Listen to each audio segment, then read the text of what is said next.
उन्नीसवां बाब। इन बातों के बाद मैंने आसमान पर गोया बड़ी जमात को बुलंद आवाज से ये कहते सुना कि हालेलुया, नजात और जलाल और कुदरत हमारे खुदा ही की है, क्योंकि उसके फैसले रास्त और दुरुस्त हैं, इसलिए कि उसने बड़ी कसबी का इंसाफ किया, जिसने अपनी हरामकारी से दुनिया को खराब किया था और उससे अपने बंदों के खून का बदला लिया। फिर दूसरी बार उन्होंने हालेलुया कहा और उसके जलने का धुआं अब्दुलाबाद उठता रहेगा। और 24 बुजुर्गों और 4 जानदारों ने गिरकर खुदा को सिजदा किया जो तख्त पर बैठा था और कहा, आमीन, हालेलुया। बर्रे की शादी की ज़ियाफत। और तख्त में से ये आवाज निकली कि आए उससे डरने वाले बंदो, खा छोटे हो खा बड़े, तुम सब हमारे खुदा की हम्द करो।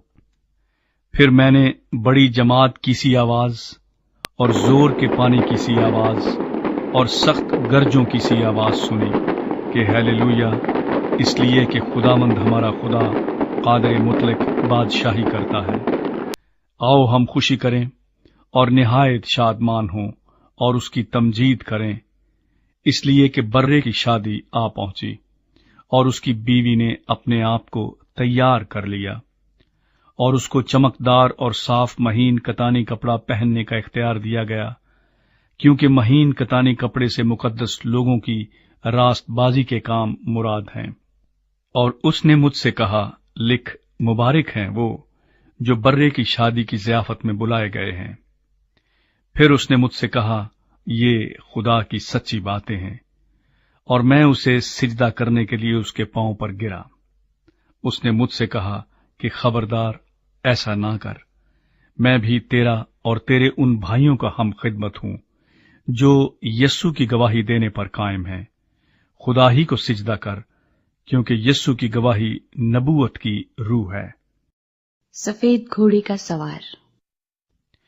फिर मैंने आसमान को खुला हुआ देखा, और क्या देखता हूं कि एक सफेद घोड़ा है और उस पर एक सवार है जो सच्चा और बरहक कहलाता है, और वो रास्ती के साथ इंसाफ और लड़ाई करता है। और उसकी आंखें आग के शोले हैं और उसके सर पर बहुत से ताज हैं, और उसका एक नाम लिखा हुआ है जिसे उसके सिवा और कोई नहीं जानता। और वो खून की छिड़की हुई पोशाक पहने हुए है, और उसका नाम कलाम खुदा कहलाता है।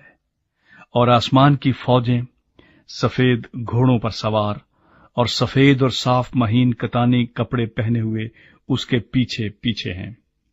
और कौमों के मारने के लिए उसके मुंह से एक तेज तलवार निकलती है, और वो लोहे के असा से उन पर हुकूमत करेगा। और कादिर मुतलक खुदा के सख्त गजब की मै के हौज में अंगूर रौंदेगा। और उसकी पोशाक और रान पर ये नाम लिखा हुआ है, बादशाहों का बादशाह और खुदावंदों का खुदावंद।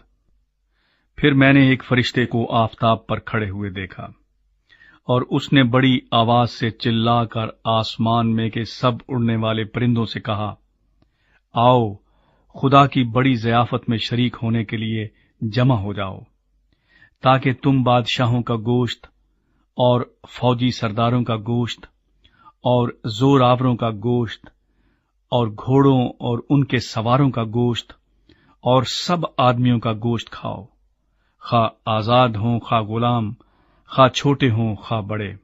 फिर मैंने उस हैवान और जमीन के बादशाहों और उनकी फौजों को उस घोड़े के सवार और उसकी फौज से जंग करने के लिए इकट्ठे देखा। और वो हैवान और उसके साथ वो झूठा नबी पकड़ा गया, जिसने उसके सामने ऐसे निशान दिखाए थे जिनसे उसने हैवान की छाप लेने वालों और उसके बुत की परस्तिश करने वालों को गुमराह किया था।